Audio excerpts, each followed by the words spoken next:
Big Tracks, Little Tracks, Following Animal Prints by Millicent E. Selsom, illustrated by Marlene Hill Donnelly.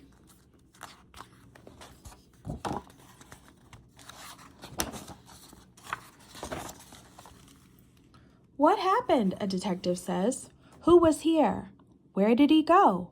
A detective has many ways to find out. One way is to look for the marks someone or something has made. Fingerprints, footprints, the tracks made by bike tires.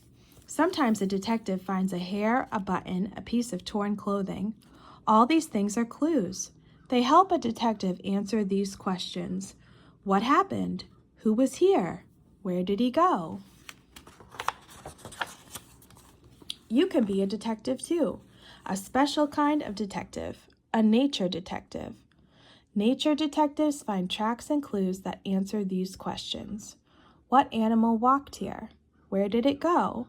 What did it do? What did it eat? Where does a nature detective look for clues? Almost anywhere. In a backyard, in the woods, in a city park. You can find tracks in many places. In mud, in snow, in sand, in dust, even on the sidewalk or on the floor. Wet feet or wet muddy paws can make tracks anywhere. Here is a problem for a nature detective. Here is a cat. Here is a dog. Here is a dish for the cat. Here is a dish for the dog. The cat's dish had milk in it. The dog's dish had meat in it.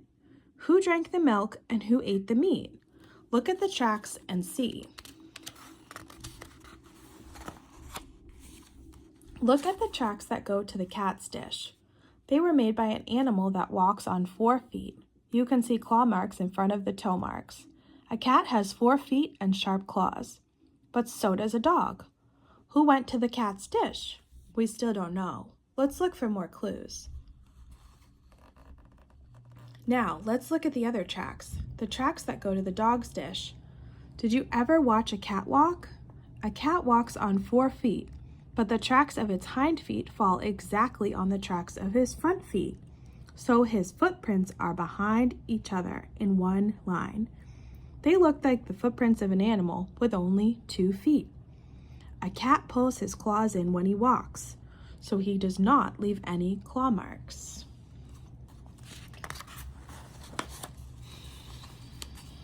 Now do you know who drank the milk? The dog. And do you know who ate the dog food? The cat. The footprints of a fox are in a single line, like a cat's footprints, but they have claw marks like a dog's. What kind of footprints does a rabbit make? You can see that a rabbit has little front paws and big hind feet. The little front paws will make little paw prints. The big hind feet will make big tracks. Now, here is another problem for a nature detective. Who went lickety-split across the snow? A rabbit, of course, but which way did he go? Did he go to the tree, or did he go away from the tree? It looks as if he went toward the tree, doesn't it? You can see the marks of the front paws ahead of the big hind feet. But do you know how a rabbit jumps? Look at that. When a rabbit jumps, he puts his big hind feet ahead of his front paws. What happened here on a snowy day? You can see the rabbit tracks in the snow. You know which way they are going. All at once, the rabbit tracks are far apart. This means the rabbit began to take big jumps.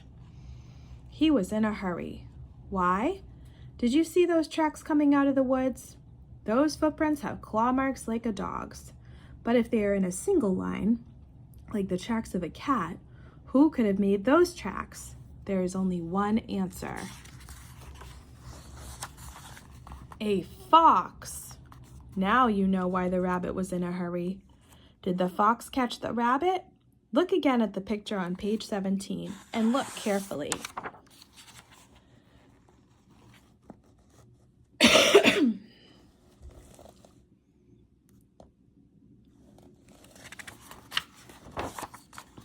There are big hoof prints in the mud near the river. And there are little hoof prints too. Who was here? It was a mother deer and her baby fawn.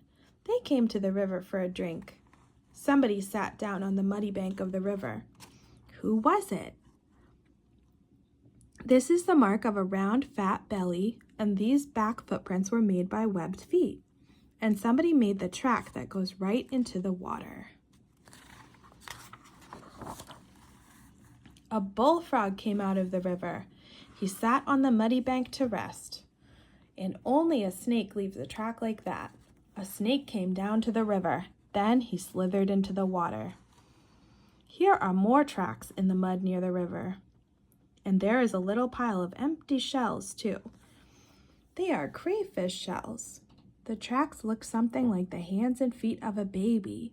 But look at those long claws. A raccoon made those tracks. Raccoons like to catch crayfish and eat them. So now you know what happened. A raccoon had dinner here last night. He found crayfish in the river. He ate the crayfish, and he left the shells in a little pile. A nature detective can find many clues on a sandy beach. When you walk on the beach in the morning, look for seagull tracks. They can tell you which way the wind was blowing when the gulls were there. Like airplanes, seagulls take off facing into the wind.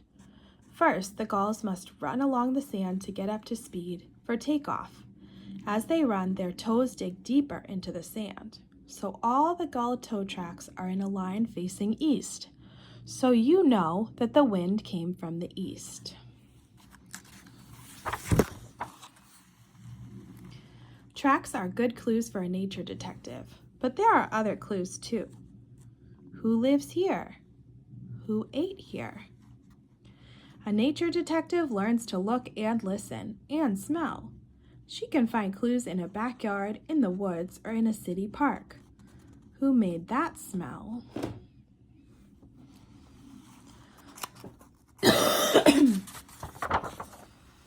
Do you know who made these tracks?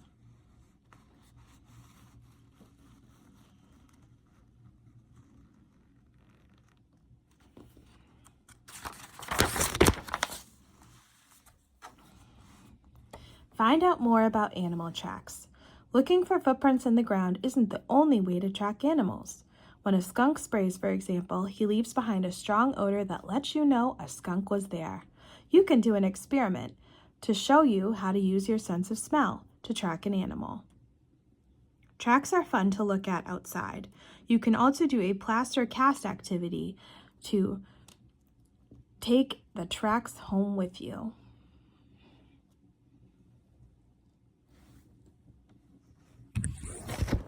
The end.